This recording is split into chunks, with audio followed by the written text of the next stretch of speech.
PR পদ্ধতিতে নির্বাচন আয়োজন করার কোনো বিকল্প নাই। আজকের এই জনসমুদ্র পিআর পদ্ধতি নির্বাচনের পক্ষের জনসমুদ্র। সংগ্রামী দেশবাসী, 1972 সালে রচিত সংবিধান ছিল দেশের মানুষের বোধবিশ্বাস ও গণ আকাঙ্ক্ষার বিরোধী। সেই সংবিধান রচয়িতাদের স্বাধীন বাংলাদেশের সংবিধান রচনা করার ম্যান্ডেটই ছিল না। তারা ভিন দেশের সংবিধান অনুসরণ করেছিলেন, ফলে যা হওয়ার তাই হয়েছে।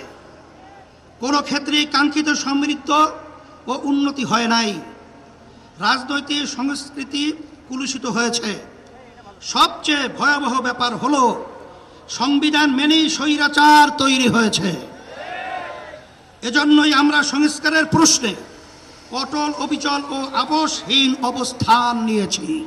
আমরা লক্ষ্য করছি মৌলিক সংস্কারে কেউ কেউ গড়িমসি করছেন। এটা জুলাইয়ের সাথে বিশ্বাসঘাতকতা। স্বৈরাচার তৈরির রাস্তা খোলা রাখা যাবে না।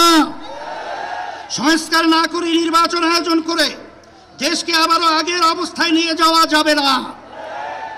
রাষ্ট্রের মূলনীতি সহ সংসদের উভয় কক্ষে পিআর পদ্ধতি নির্বাচনের মতো বিষয় ঐকমত্য না হলে গণভোটের আয়োজন করতে হবে। সংসদের উভয় কক্ষে অবশ্যই পিআর পদ্ধতিতে নির্বাচন দিতে হবে। যে যার যত শতাংশ ভোট পাবে সংসদে তাদের সেই অনুপাতে আসন থাকবে। এই পদ্ধতিতে রাষ্ট্র পরিচালনায় সকলের মতের প্রতিফলন ঘটবে।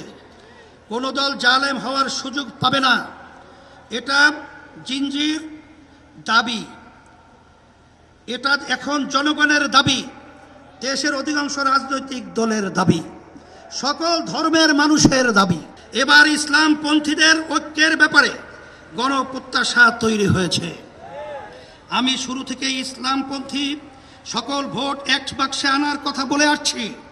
আগামী নির্বাচনে শুধু ইসলামী দলই শুধু নয়, বরং দেশপ্রেমিক আরও অনেক রাজনৈতিক দলও এক বাক্সে নীতিতে আসতে পারে ইনশাআল্লাহ। যদি আমরা একত্রে নির্বাচন করতে পারি, যদি কার্যকর ঐক্য গড়ে তুলতে পারি, তাহলে বাংলাদেশে ইসলামপন্থীরাই হবে প্রধান রাজনৈতিক শক্তি। রাষ্ট্র পরিচালনার দায়িত্ব আমাদের হাতেই আসবে ইনশাআল্লাহ।